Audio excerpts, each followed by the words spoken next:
it's the magic bullet, right? It's trying to understand where your business is at, what that growth trajectory looks like, to understand if you are kind of buying up. And in a lot of cases, I believe that would make sense to maybe look at some of the bigger solutions if your business is on that kind of trajectory versus buying for today. Growing a business requires a holistic approach that extends beyond sales and marketing. This approach needs alignment among people, processes, and technologies.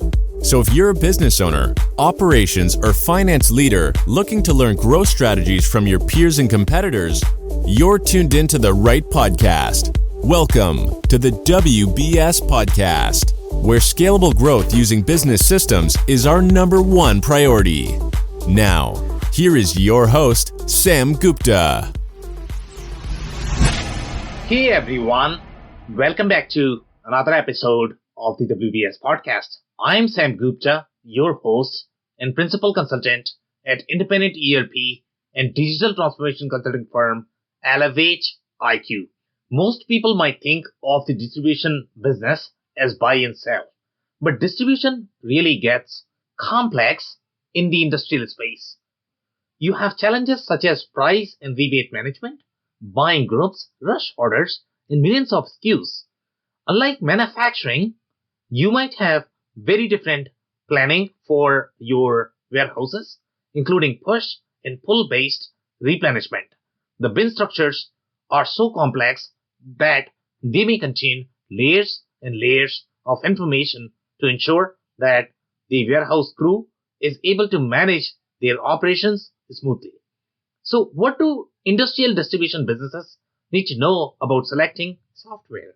Also, how do industrial distribution software such as Epicor Prophet 21, Epicor Eclipse, and Infor CloudSuite Distribution SX.e differ?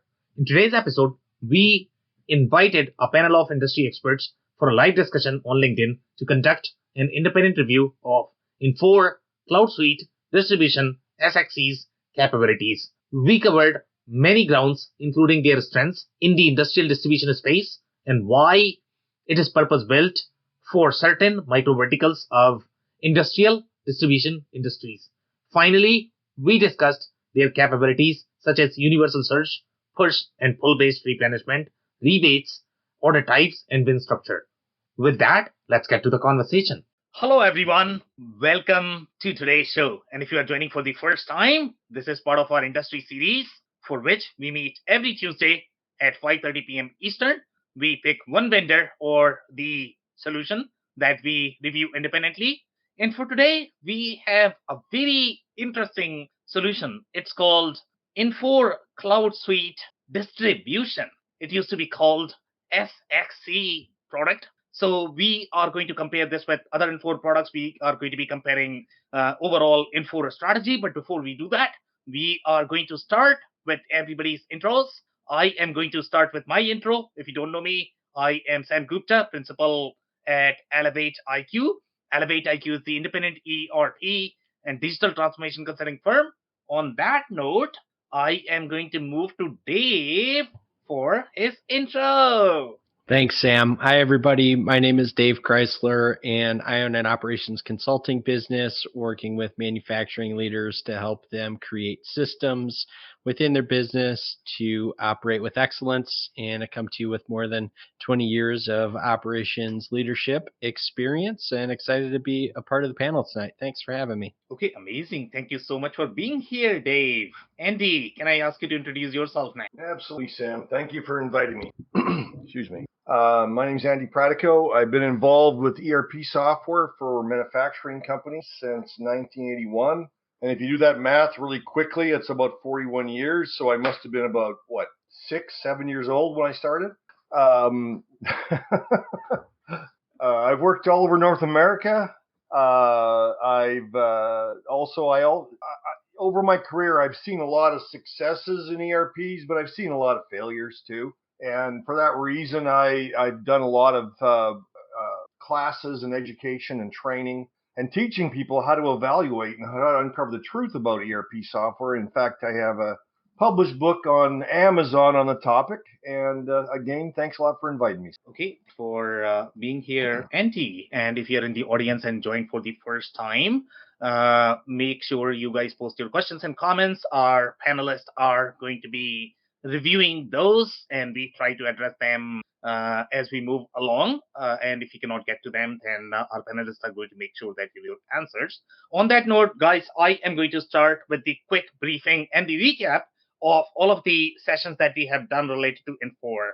So I don't know whether you guys recall or not, Infor's overall corporate strategy and the overarching strategy is very similar to Epicor as well as Apteam. Those two companies, they like to focus on this micro vertical aspect. The most of the products that they are going to have are going to be purpose built for the industry. When we reviewed Infor, we were trying to sort of find the differentiator in the marketing material. You might not be able to find the differentiator, but when you look at the screens of different products, then you might feel why they call it purpose built. So we are going to be reviewing how CSD product is going to be different from the other product lines that they have. Also, this is a very interesting sort of micro vertical, which is called industrial distribution. In fact, inside the industrial distribution, you are going to have very many layers. For example, we have reviewed products such as Epicor Eclipse, Epicor Prophet 21. They all are targeted for industrial distribution. And when I say industrial distribution, I am trying to sort of distinguish between your FMCG distribution, which tend to be very different than your industrial distribution. Now, inside industrial distribution as well, there are going to be many different micro verticals which are entirely different the way they work. Okay, the way their business processes are, the way their transactions are structured, the way they transact. So inside the industrial distribution space, for example, when we look at the Epicor Eclipse micro vertical or the system, they were targeted more for the HVAC contractors or the plumbers or the trade contracting. That's where their play is. Epicor Prophet 21 is a very similar product as Infor CSD. They share a lot of different similarities. So we are going to be reviewing, okay, how does Epicor Prophet 21 compare with now when you look at the Infor portfolio, inside Infor portfolio, I believe we have reviewed LN M3 CSI, which is the CloudSuite Industrial Sightline product. And this is probably the fourth one that we are reviewing from Infor. One of the similarities that we are going to find in all of the Infor products, especially if we look at the cloud version, they all have that Infor OS layer, which is going to have that mingle look and feel. So when you look at the product, it's probably going to feel that it has some similarities, but underneath, all of these products are completely different. The way they are built, the way they are architected, the kind of technology platforms they are using. So when you are going to be switching from one Infor product to the next, it's going to be humongous transition. Okay, in fact, we are going to find a lot of different strengths and weaknesses in many different products. For example, let's say if you conclude based on Infor CSI or LN, that conclusion may not be relevant in the case of Infor CSD products. When we reviewed Infor LN or M3, we were struggling to find out the universal search. That was one thing. So here, in the case of Infor CSD, you are probably going to find universal search, and universal search is done very, very well. So again, this is just one example. When we compare different products from Infor, they could be completely different. So when you are reviewing, let's say, Infor products, don't just try to sort of conclude based on whatever you are hearing in the market, because each product is going to have very different capabilities. So pay close attention to these products and review them independently for the industry that you might be vetting for. Now, I think that's pretty much it from the briefing perspective. Dave, Andy, did I not cover anything that we typically cover as part of briefing? Any comments? Well, just the fact that it's interesting. You're right. We've reviewed, I think, 3 or 4, maybe 5 Infor products so far. Infor has probably the largest portfolio of products of any ERP vendor. They've got something like 200 different products. Now, not all of those are going to be on the go forward roadmaps. They're all supported, certainly. But here's an example of another one of their products, the SX.e system. You made the comment about how if one system does it, it doesn't mean the other ones do it, or some comment like that. Yeah. And there's no question about the overlying architecture of the OS and Mingle and all those functionalities. But the actual core software, the thing is about Infor is that the reason why they're over $3 billion in revenue is mostly through acquisition. Even though they haven't been acquiring that many over the last, 5 to 8 years. Up until then, they were very aggressive, and that's the reason why they have so many products today. So when you're acquiring these products, the DNA is all different in every one of them. So the functionality, the capabilities, the look and feel are going to be unique as well. And again, today's will be another example. Yeah, could not agree more. The only thing I would add there is Epicor and Aptean, they are probably going to have very similar strategy as well. That's how they grew. And that's why they also carry similar number of products, if not more. More than 200? Aptean, they are still acquiring. Okay. They are acquiring very aggressively they got a lot, right now. Okay. Yeah. Epicor is going to have a lot of products as well. Their strategy is slightly different. They don't have as many products, as you correctly pointed out, as Infor. But still, Epicor is acquiring a lot this year. I don't think they have acquired as many, but last year I think they were really aggressive. They were acquiring left and right. Well, as I said, the last 5, 6, 7 years, Infor hasn't really been on the buying streak as they were previously, and there are other vendors that are certainly more aggressive in that respect. But I was just trying to explain how each of these systems are going to have a different look and feel and different, like I said, DNA, because they were originally different products completely. Kind of like in Microsoft with all the Dynamics products. Completely different vendors before they bought them, right? Yeah, completely agree. The only difference between Microsoft's strategy and these vendors is going to be Microsoft actually has rewritten some of their products. Okay, they have not rewritten all. But for example, let's say if you look at Business Central, that has absolutely right. Yeah.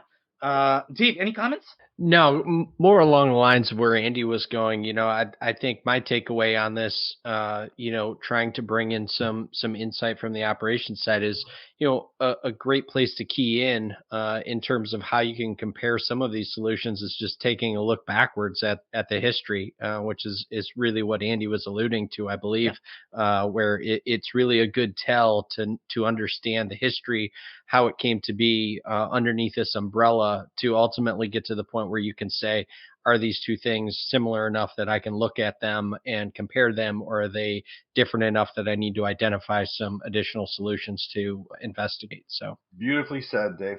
Could not agree more. And one thing I would add there, when you look at the history, as Andy and Dave, you pointed out, is even let's say if the company acquires these products, the support model could still be with the same team that originally built the product.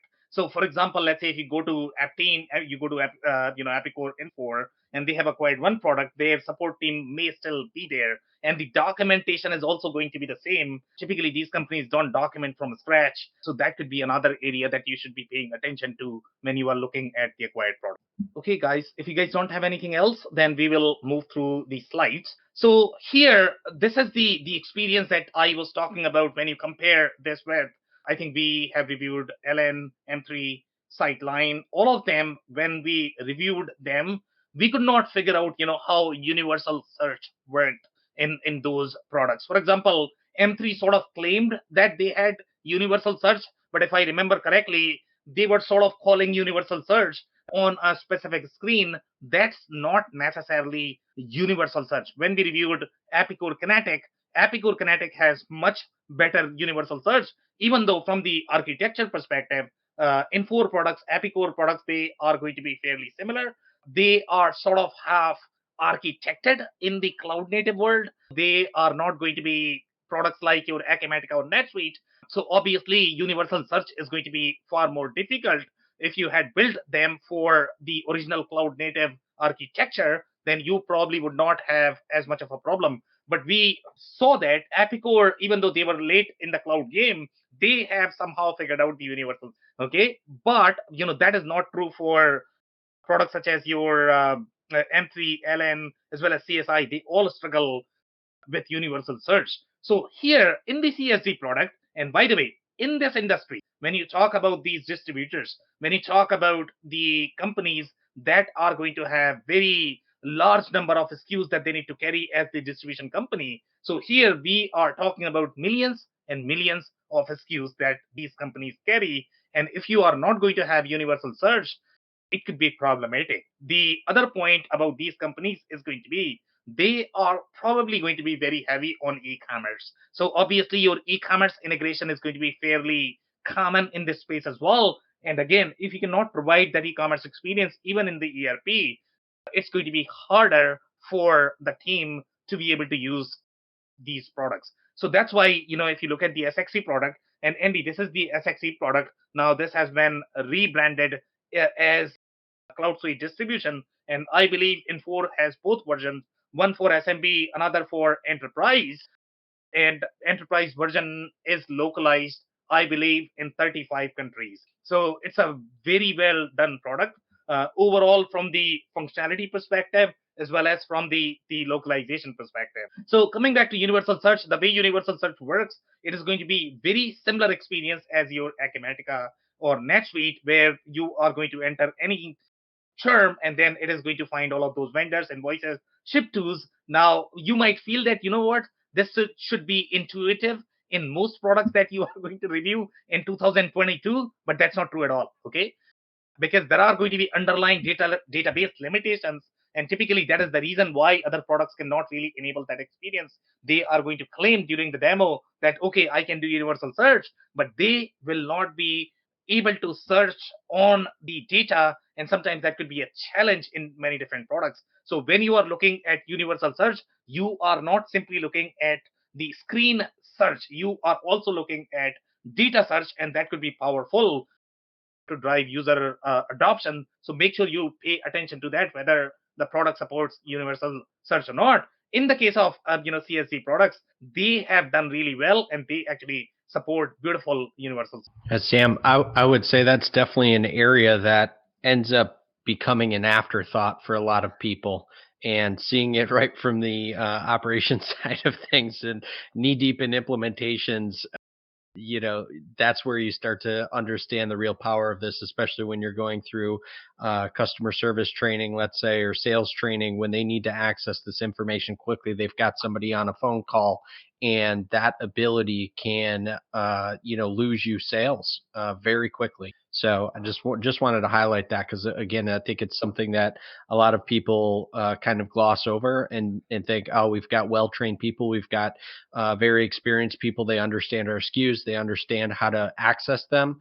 And people forget that there is churn, there's turnover. You have to do new employee training from time to time, even in the best cultures. So this is definitely something not to gloss over in a kind of high SKU volume environment. Yep, could not agree more. The other thing I would add there is going to be, so when you are looking at the other products that are not going to support universal search, sometimes they could be even more efficient, because the way they searched, the search could be great, but that is going to have a little bit of transition there in terms of how you are going to be learning the products. Universal search, if you ask anyone, it's going to be slightly more intuitive. They don't have to remember these menus, they don't have to remember, they don't have to remember how the product works. So again, there is going to be a little change when you are going to be training your employees. As Dave correctly pointed out, universal search is probably going to be the most intuitive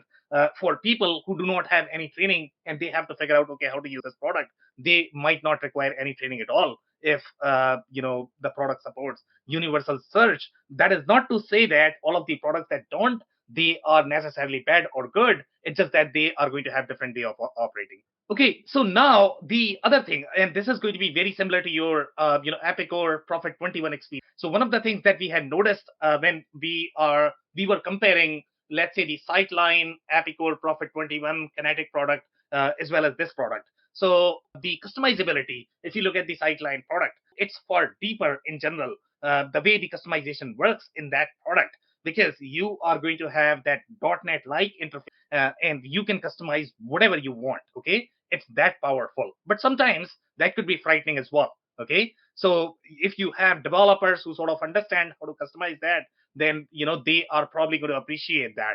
But for business users, if you have 1,000 different options and they may impact a lot of different things, that could come across as frightening as well. So we saw that Epicor Prophet 21 and Kinetic, they took very different strategy in what they exposed for the customization layer, and we had very minimal options in for their customization. Now that could be very limiting if you think about it but it's also easier. So CSD product takes similar approach here. When you are going to look at user profile company, it's going to be very similar feel as your site line. But when you are going to look at the actual customization capability, you are not going to have as many options. It's going to be very similar feel as your Epicor Kinetic or Epicor Prophet 21. Again, this is not good or bad.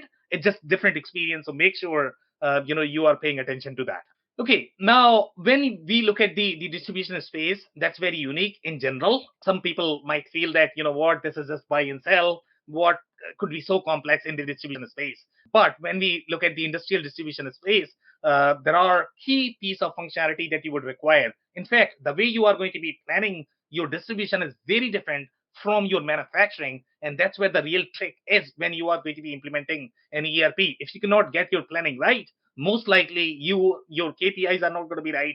You are going to be feeling that you have a lot of issues with your ERP. So that's why the distribution is very, very, very different from manufacturing. If you are going to be utilizing a product that is really designed for manufacturing in your distribution operations, you are probably not going to be happy about it, and the vice versa. So here in the distribution space, some of the things that you are going to notice is going to be, number one, you are going to have functionality for e-commerce. Okay, you are going to have functionality for store operations. You are going to see things such as rebates, buying groups. You are going to see things such as buyers demand center, and that's the way buyers typically sort of plan in the distribution space. It's very different. The way sourcing is done is very different. We saw proof of delivery concept in the case of our Epicor Eclipse, as well as, if I remember correctly, I think Prophet 21 also supported that.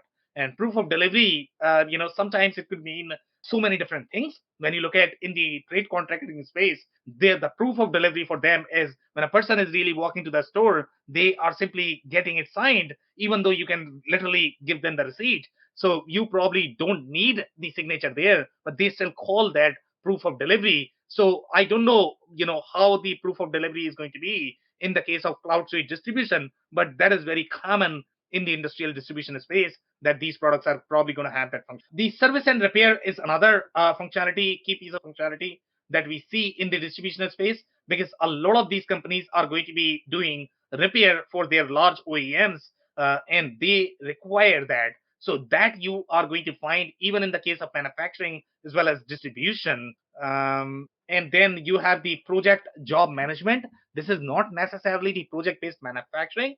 It's slightly different. So again, I don't think CloudSuite distribution is probably going to have as deep functionality for the project job management. It has a little bit of manufacturing, but the manufacturing is not going to be as deep overall on this product, because it is really designed for pure play industrial distributor. That's where this product really shines. Hey, Sam.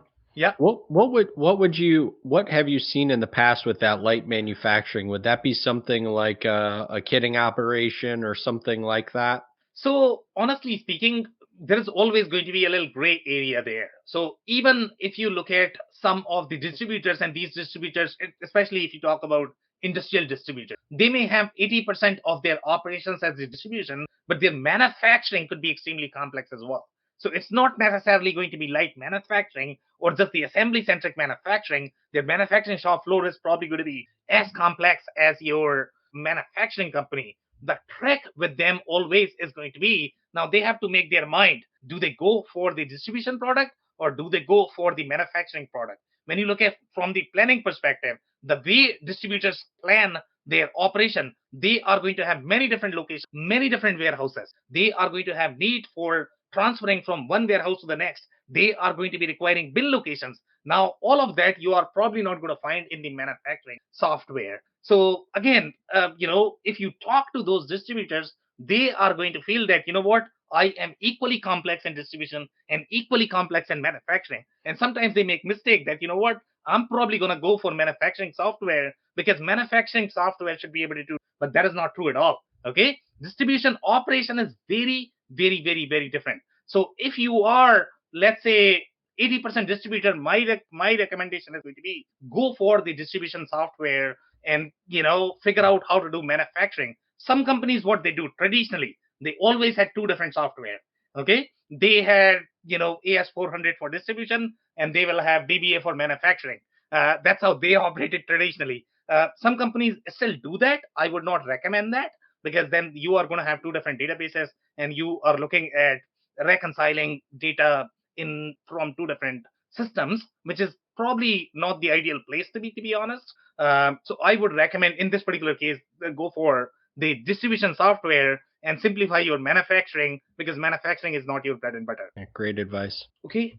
So if you guys don't have any other comment, we will go with some other comments here on this one, and this is the search experience. And again, in this particular space, the search experience is going to be extremely critical. And in some cases, what we have seen when you look at slightly more legacy products that are not going to have as deep capabilities overall from the product perspective, then what companies do is they are going to be having a lot of different variables. They are going to be putting a lot of information inside their description. So, for example, let's say if you look at a lot of different distributors, especially in the industrial space, they are going to have many different variants as part of the product. So it is very similar to how your retail operations are going to work. For example, let's say if you go for any of the apparel shop, they are going to have the product variants. Even in the case of your industrial distributor, they are going to have many different dimensions that are going to go with your items. So those are going to be equally critical for your sales analysis. That is going to be equally critical for your product search, the way product search works. So traditionally what companies did is they would put all of this information inside your description, and then when they are going to be creating the part, they have to do a lot of heavy lifting while creating the part, while doing the code, while doing the analysis. So that was a huge pain. In fact, I mean, this product, when you look at this product, it supports many different things for the search experience. So again, this is not really the universal search, to be honest. If the universal search was designed from the ground up, then you probably would not have to do all of this. But in this particular case, what they have done is they are searching based on your product number, description, quantity available, as well as the extended description, which is probably going to be roughly 6 characters. That's what they had shown in the demo. So they are combining all of this in a string, and then they are trying to search. Okay, whenever you are going to search, okay, based on TRL, I am going to show all of these SKUs that have TRL in the SKU. Again, so they are trying to mimic that universal search experience. It might not be the universal search experience that you are going to get in some of the other products, such as Acumatica or NetSuite, that may have done the universal search from the ground up. But again, one of the things that I would advise here when you are looking at these products is don't put too much information inside description. Okay, that's a huge red flag. If you are going to put too much information inside description just to enable your searchability, then you are looking at long-term maintenance of that information. So even though it might help from the search perspective, but you might cause a lot of problems. And that's where sometimes, in my experience, when you are going to have this flexibility for your users, when they can put anything and everything inside the description, and sometimes they are going to be putting data related to your sales analysis or a property related to your item inside your description, that's going to be a nightmare for your implementation. Doesn't matter how good the product is, your implementation is probably not going to work. Your maintenance time is going to be longer. You are not going to get the sales analysis that you might look. And Dave, I know you are smiling, so I'm pretty sure you have a comment there. No, I was in total agreement, and I was just going to kind of offer a counterpoint along those lines from the universal search perspective. And earlier I offered, how valuable it can be when you're in training, when you have people on your team. The counterpoint to it is you will also be surprised how quickly people adapt to remembering item code codes, very frequently used item codes. I know from an operations leadership perspective, that was a concern that I had during multiple implementations.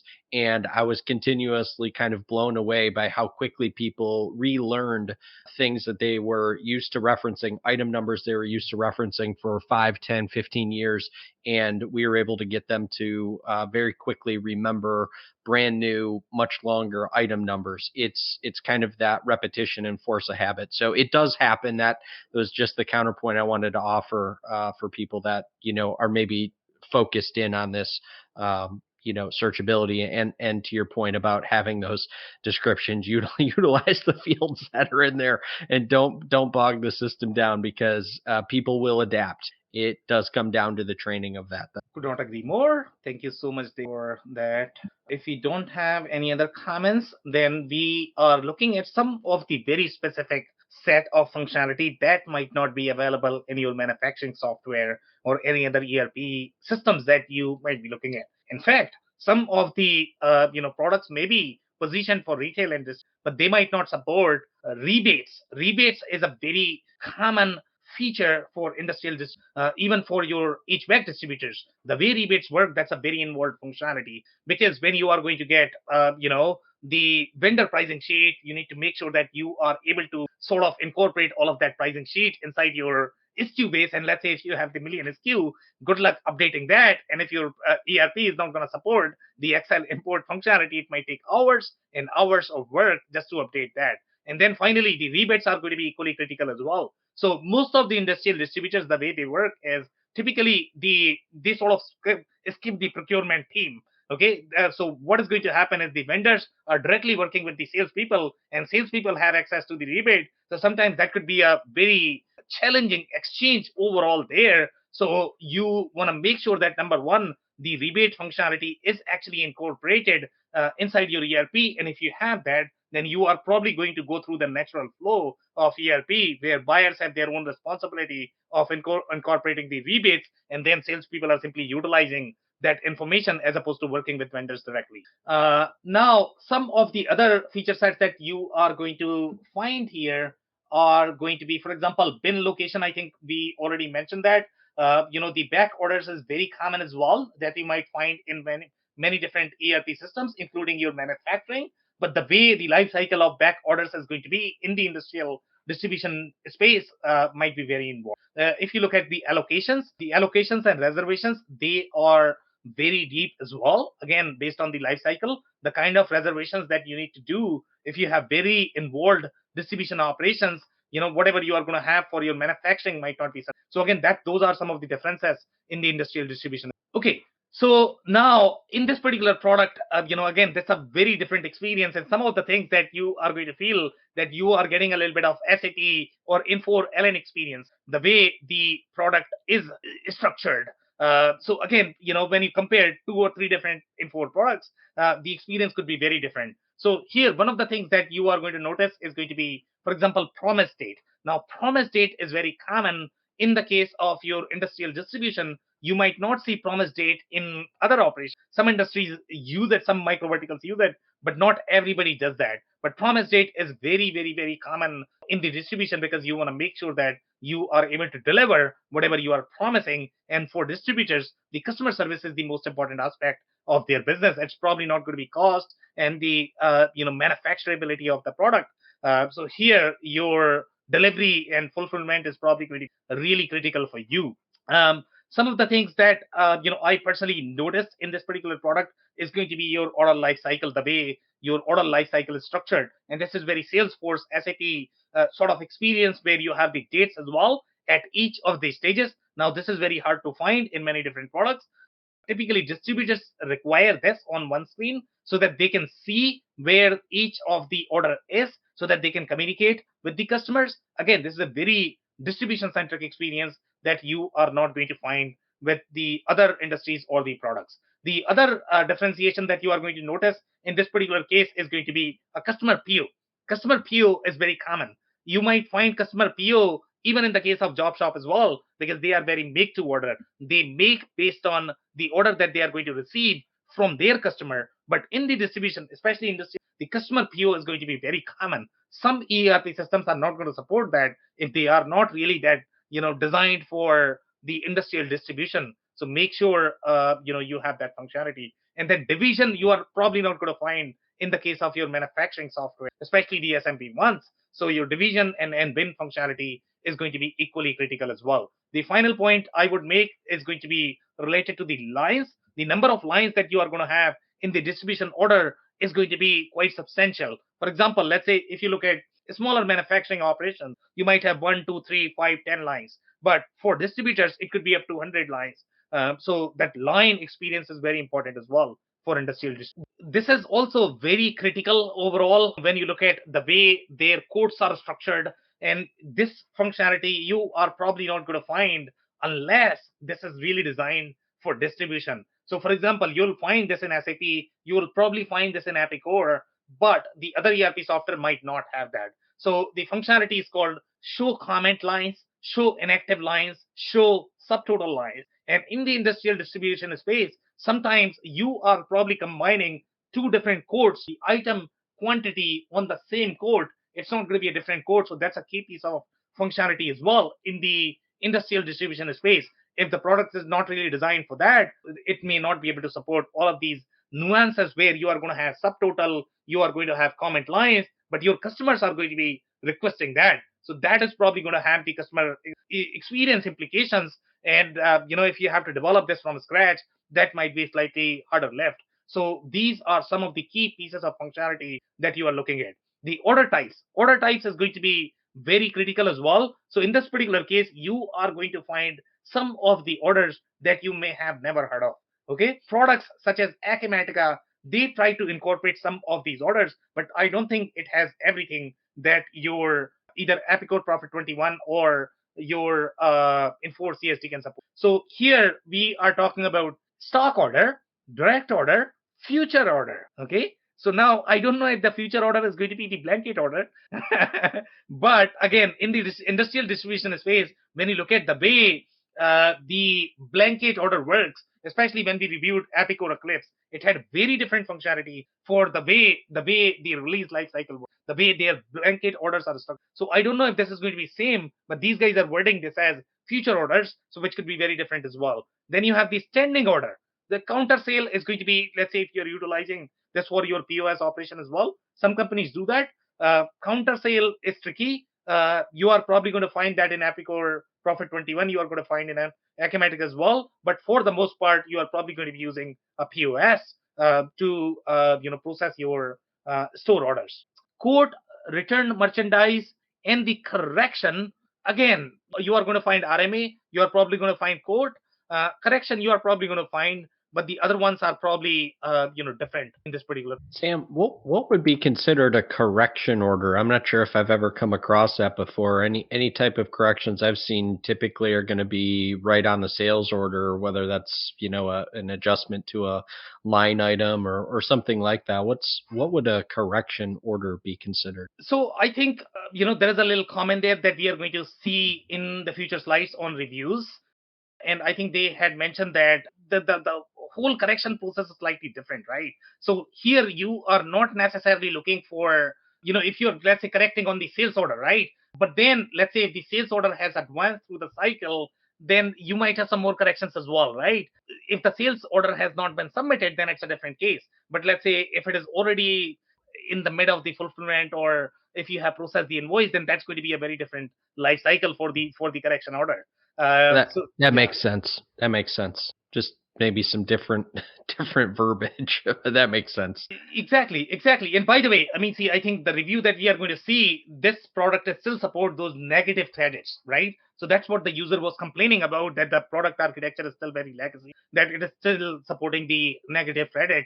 Typically in the accounting community, modern CFOs are probably not going to be cool with that. But you can do that in this product. And sometimes people are going to find, okay, I do negative credit as my business operation. That's the key functionality that I need. If you need that, you are probably going to be liking this product.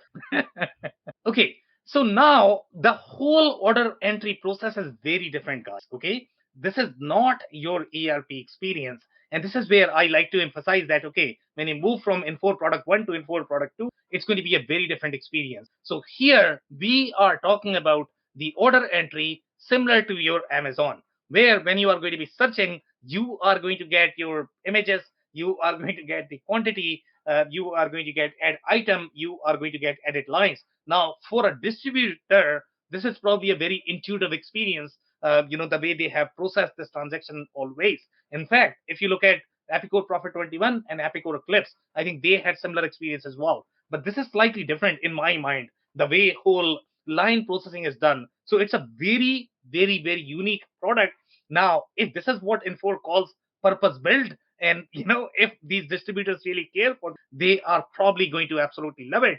And the people who really use the CSD product or SX.e product, they really like that product, most likely because of this. Okay, then one of the key pieces of functionality that I noticed in this product is going to be your shopping list. Okay, and shopping list typically you are going to see in your e-commerce platforms. For example, let's say if you look at SAP Hybris, or if you look at shopping list, I don't know. I think I saw that in the case of Spriker as well. So typically that's a very e-commerce concept. Now, these guys are trying to support the shopping list as well, which is a very powerful feature, the way your distribution operations are going to be. So here, typically the way the shopping list functionality works in the case of e-commerce is when you are going to be shopping, let's say today you have saved your shopping list that you typically buy, 10 products at this price, then you are going to be saving that shopping list. Then next time you come and then you modify that shopping list. So you may maintain multiple versions of shopping list. And next time you are going to buy, you are simply going to pick a shopping list and you are simply going to press the order.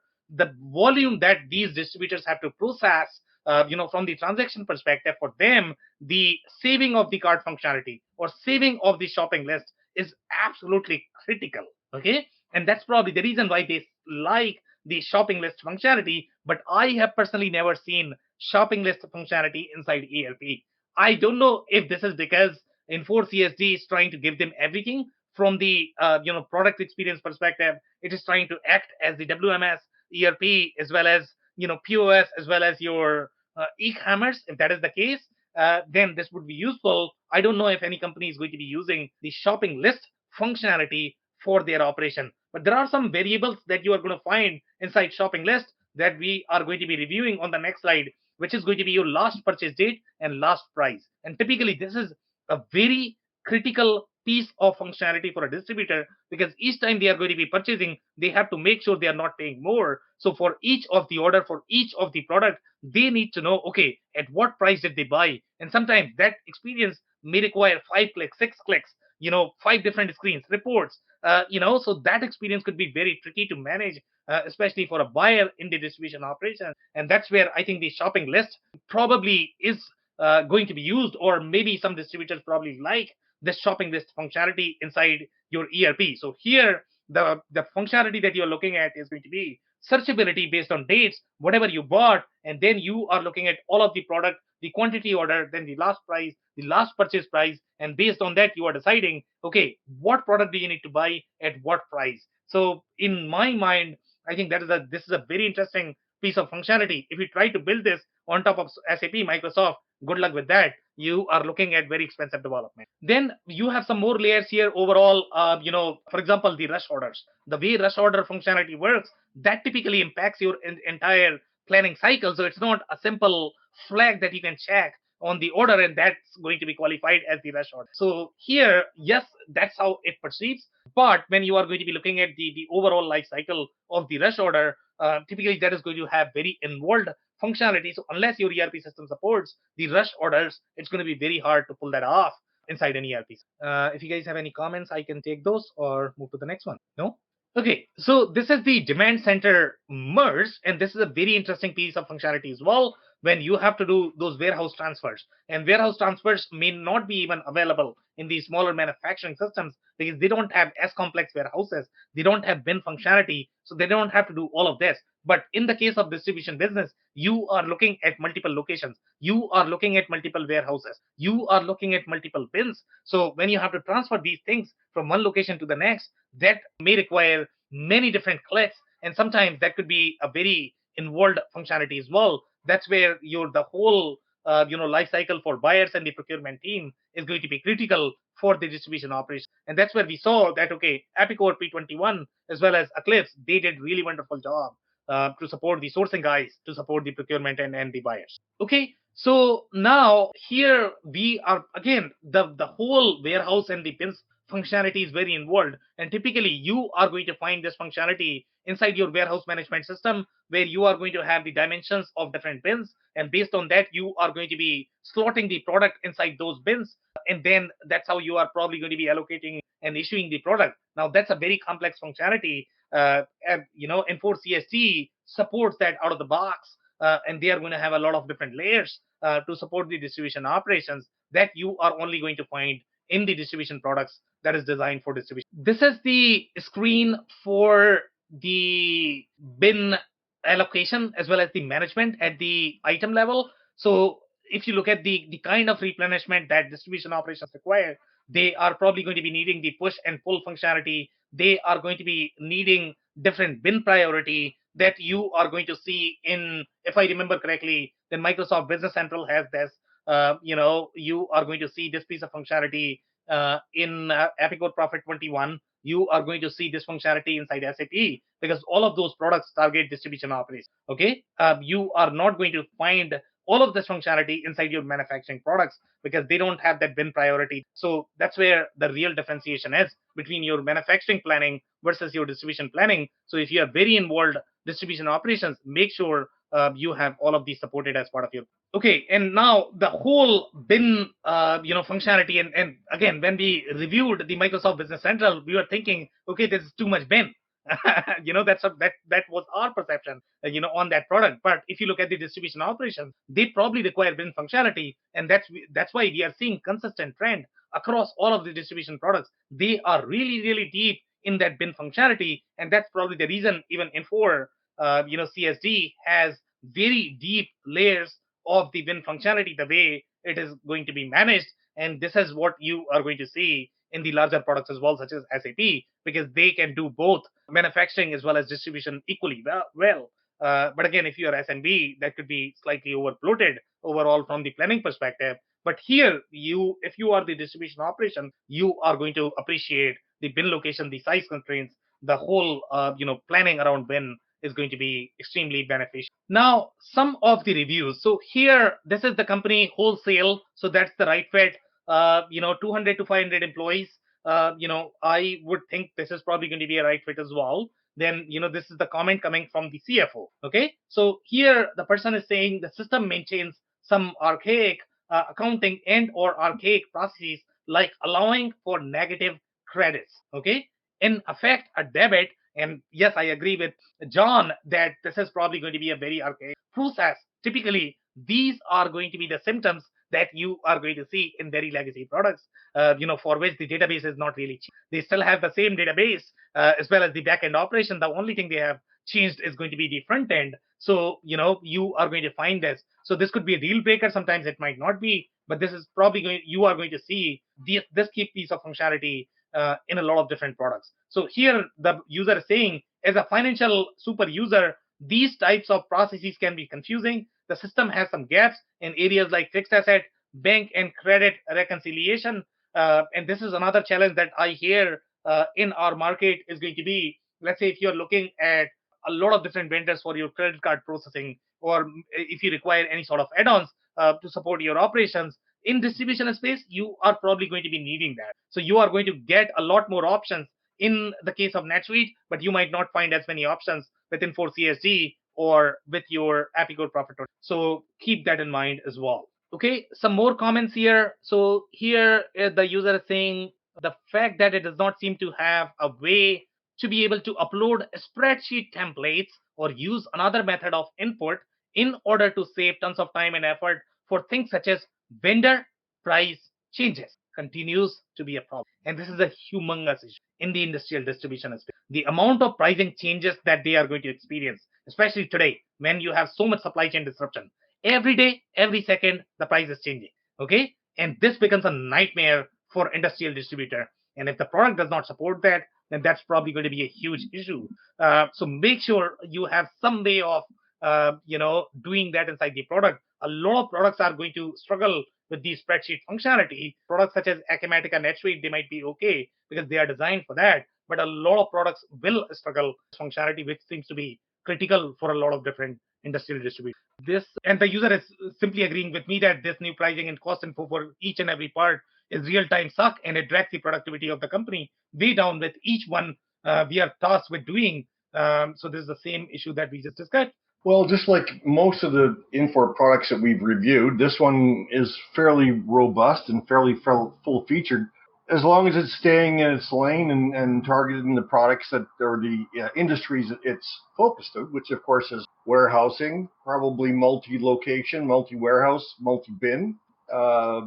Very full feature. Yeah, and I think it's got some specific features along those lines. What we saw, some specific and interesting features that you could really take advantage of. And then also just because it's on my mind, that last slide in terms of, what type of impact that can have on your operation. I mean, you think about not just the kind of obvious things, right?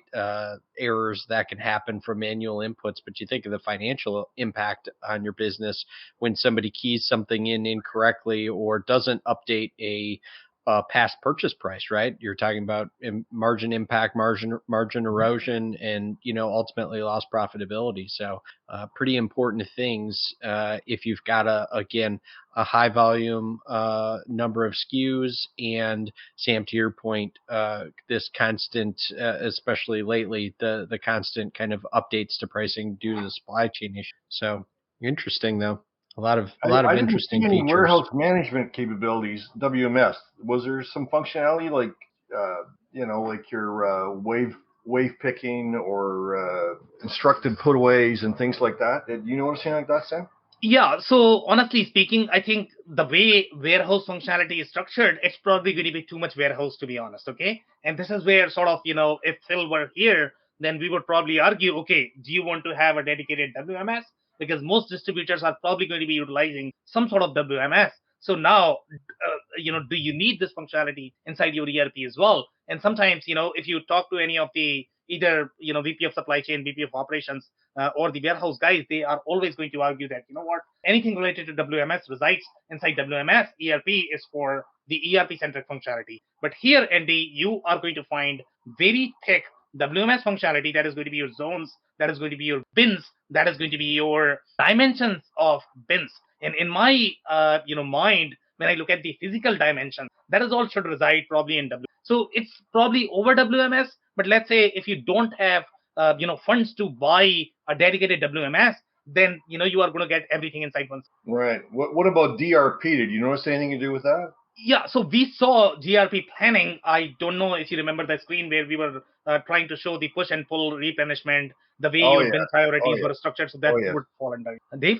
Yeah, Sam, I think to your point earlier about, where the solution fits, and if you're a, distribution business that also is doing some level of manufacturing, to really break down, like all of the solutions that we've looked at, really understanding what's the core, function of your business. Where is that, core function going to be? What's that breakdown look like 2 years, 5 years from now to, make a smart decision? Because, not many companies, unless they're of substantial size, are going to have the resources, available to implement two distinct solutions and then do some sort of a roll up into, either a third or take one of those as, their roll up system, right? So just understand the core functionality of your business, what it's going to look like, and if the majority of your business is a distribution model, it's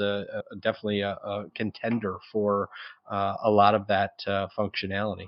Yeah, Andy. I think I've exhausted my opinions. So I am going to have a little question for you. So based on your experience, let's say if you look at different Infor products, okay? So when you compare this with, let's say, LN, M3, SiteLine, how would you guys position each of those products? And if you guys remember any specific feature sets in each of the products and why they would be relevant for the specific micro verticals that Infor is trying to target. Andy, if you want to go first, you can take, and then ask Dave. Well, sure. I mean, you mentioned LN, M3, and SiteLine. SiteLine and CSD. I think those four. And versus CSD. Yeah. Well, obviously, as we've discussed today already, the CSD product or the SX.e product is targeted at wholesale distributors. And, whereas your Sightline, it's going to have some warehousing capabilities, but it's really designed for discrete manufacturers. Now, when you go to the next level up with the M3 and the LN products, we're talking about, Fortune 1000 size companies that are going to be interested in those types of, like we discussed during the investigation of the LN product. It's exceptionally strong when you're talking about multi-country, multi-company consolidations, as well as intercompany transfers and transactions.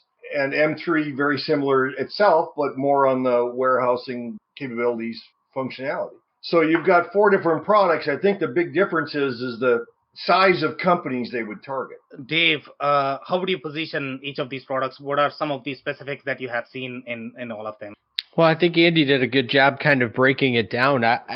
From my perspective, the challenge with any of these solutions is, it's the magic bullet, right? It's trying to understand where your business is at, how it's, what that growth trajectory looks like, to understand if you are kind of buying up. And in a lot of cases, I believe that would make sense to maybe look at some of the bigger solutions if your business is on that kind of trajectory versus buying for today and some of that functionality. Because the other thing that we really didn't, bring into that discussion is what the product roadmap looks like for each one of these, and how is that going to play into the kind of long-term viability of each one of the, specific functionalities, if that kind of makes sense. That's how I look at this, and what I think. That's why this stuff is so challenging, because even for people, like you two that are on this panel that are doing this day in and day out, there are so many pieces to the puzzle when you are trying to make a smart decision when it comes to your ERP implementation. So the more information, the better. But again, that's a little bit of my perspective, understanding what your growth trajectory looks like, and trying to put that into understanding what a bit of the product roadmap is, and really focusing in on, do I want to buy up into a solution we can grow into that maybe is a little bit beyond what we need from a process functionality standpoint today? Or are we going to just hope that our solution kind of grows with us in that product roadmap, and we're, in 3 years going to be doing another implementation? I don't think many companies have the appetite to do that.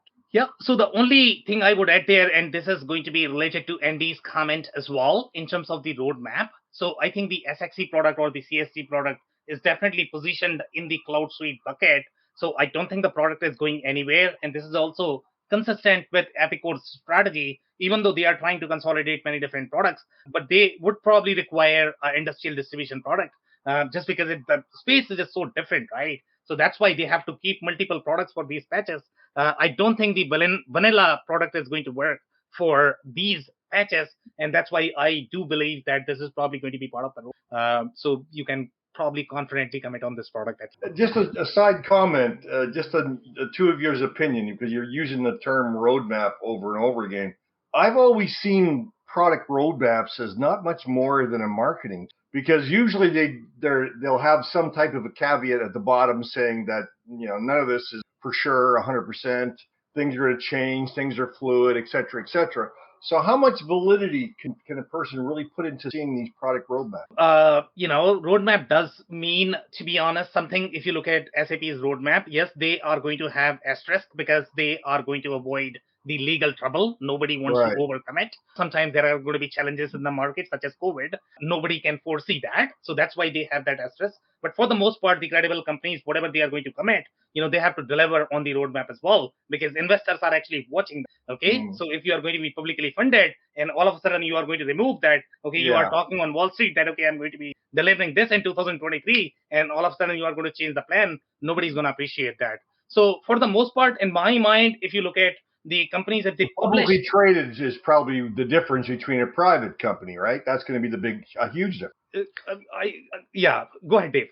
No, the only thing I was going to add to that, Sam, I think another place you can look, Andy, is at their acquisition strategy, right? Yeah. Because that to me is going to also illustrate where they're headed to from a solution standpoint. I mean, if they're out there actively acquiring, I can't remember the solution that we're looking at recently, but added functionality is what's in my mind when they're acquiring businesses to add functionality or to beef up some portion of their solution offering. I think that's another good place to look. That is some sort of a soft commitment in kind of where the product trajectory is going and ultimately how they may be able to utilize that technology in existing technology on their way to pushing everybody to the cloud, because we all know that's where. Could not agree more, guys. So we are close to our time. Do you guys have any short comments? Otherwise, we need to wrap. This is great. Thanks a lot, Sam. Yeah, thanks. Awesome, guys. So that's it for today. If you joined for the first time, this was part of our industry series for which we meet every Tuesday at 5:30 p.m. Eastern. We pick one vendor or the solution that we review independently. So make sure you guys are going to be here next week. We are going to come back with another vendor or the solution. On that note, thanks everyone for your time and insights tonight. Thanks. I cannot thank our guests enough for coming on the show, for sharing their knowledge and journey. I always pick up learnings from our guests, and hopefully you learned something new today. If you want to learn more about Dave Chrysler, head over to thechrysler.club. It's TheChrysler.club. If you want to learn more about Andy Pratico, head over to essoft.com. It's ESSOFT.com. Links and more information will also be available in the show notes. If anything in this podcast resonated with you and your business, you might want to check other related episodes, including the interview with Billy Haynes, who shares his insights into the B2B e-commerce journey for construction distribution business. Also, the interview with Ben Rudnick, who shares his insights into how companies can increase their revenue by improving the findability and searchability of their product lines. Also, don't forget to subscribe and spread the word among folks with similar backgrounds. If you have any questions or comments about the show, please review and rate us on your favorite podcasting platform or DM me on any social channels. I'll try my best to respond personally and make sure you get help. Thank you, and I hope to get you on the next episode of the WBS Podcast. Thank you for listening to another episode of the WBS Podcast. Be sure to subscribe on your favorite podcasting platform so you never miss an episode. For more information on growth strategies for SMBs using ERP and digital transformation, check out our community at WBS.rocks. We'll see you next time.